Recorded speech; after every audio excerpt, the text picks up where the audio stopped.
Friends, welcome back to my channel study with Pratibha. आज मैं आपको पढ़ाऊंगी इंडियन काउंसिल एक्ट ऑफ 1861। इससे पहले वाली वीडियो में हमने चार्टर एक्ट भी पढ़ लिए हैं और शुरू के हमने रेगुलेटरी एक्ट भी पढ़ लिए हैं। अब हम पढ़ने वाले हैं इंडियन काउंसिल एक्ट ऑफ 1861। इससे पहले एक वीडियो आई थी जिसका नाम था government of India act of 1858, जब से कंपनी का रूल खत्म हो चुका था और क्राउन का रूल शुरुआत हो चुकी थी उसकी। तो ये क्राउन रूल का यानी ब्रिटिश सरकार का दूसरा एक्ट था जो भारत में लागू हुआ था। तो आइए हम इसमें देखते हैं कि उन्होंने अब भारत के लिए क्या कानून बनाए थे।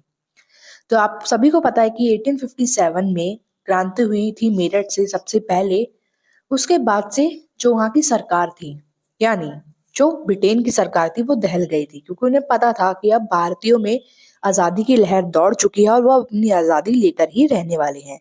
हम ज्यादा देर तक, ज्यादा समय तक इन्हें पकड़ के नहीं रख पाएंगे। तो यहाँ पे यही बताया है कि 1857 के बाद जो इंडियंस थे वो भी एडमिनिस्ट्रेशन में आना शुरू हो गए थे, यानी जो भारतीय थे उन्होंने भी सभी राजनीतिक कार्यों में हिस्सेदारी लेना शुरू कर दिया था।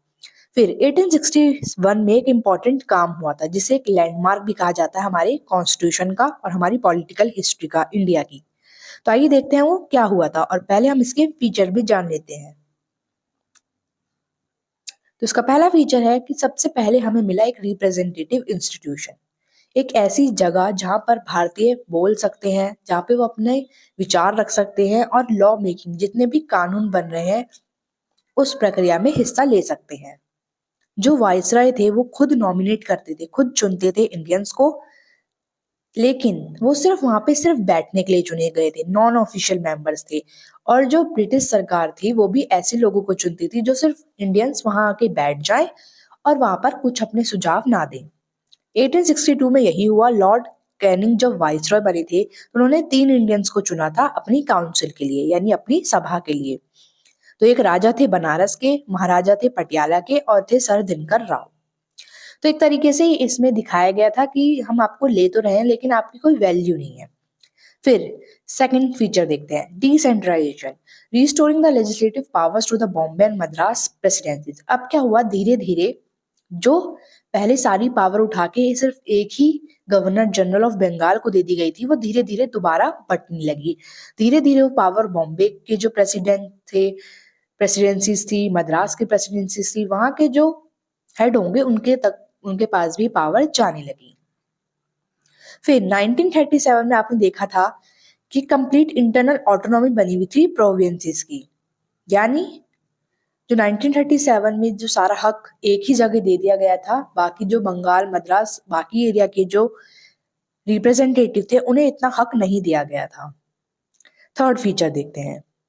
अब जो लेजिस्लेटिव काउंसिल है उसमें बंगाल के, नॉर्थ वेस्टर्न प्रोविंसेस के और पंजाब के, ये सब लोगों के वहाँ के रिप्रेजेंटेटिव, वहाँ के जो राजा थे या फिर वहाँ के जो हेड थे, वो भी उस काउंसिल में शामिल होना शुरू हो गए थे। बंगाल के जो लेजिस्लेटिव काउंसिल के मेंबर थे वो शामिल हुए थे 1862 में, नॉर्थ वेस्टर्न प्रोविंसेस के हुए थे 1886 में और पंजाब के हुए थे 1897 में। आगे देखते हैं फोर्थ फीचर। अब जो वाइसरॉय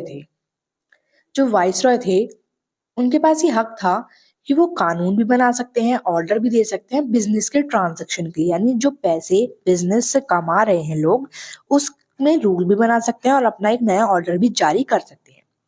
फिर 1859 में एक पोर्टफोलियो सिस्टम आया जो लॉर्ड कैनिंग ने बनाया था। इसमें जो मेंबर ऑफ वाइसरॉय काउंसिल के थे वो उनमें से एक, जो मेंबर ऑफ वाइसरॉय है उनमें से एक मेंबर और थोड़े और डिपार्टमेंट्स के, जो गवर्नमेंट के डिपार्टमेंट है उसमें से कुछ लोगों का एक ग्रुप बनाया जाएगा जो फाइनल ऑर्डर को निकालेगा काउंसिल के हक की तरफ से, यानी जो भी कानून बनने हैं बिजनेस के लिए वो एक ग्रुप निकालने वाला है। फिफ्थ पॉइंट देख लेते हैं। अब जो वाइसरॉय थे उन्होंने बहुत सारे इश्यूज ऐसे उठाए जो इमरजेंसी के लिए हो सकते हैं। वाइसरॉय के पास ये हक था कि वो 6 महीने के लिए किसी भी चीज को इमरजेंसी का नाम देके रोक सकता है।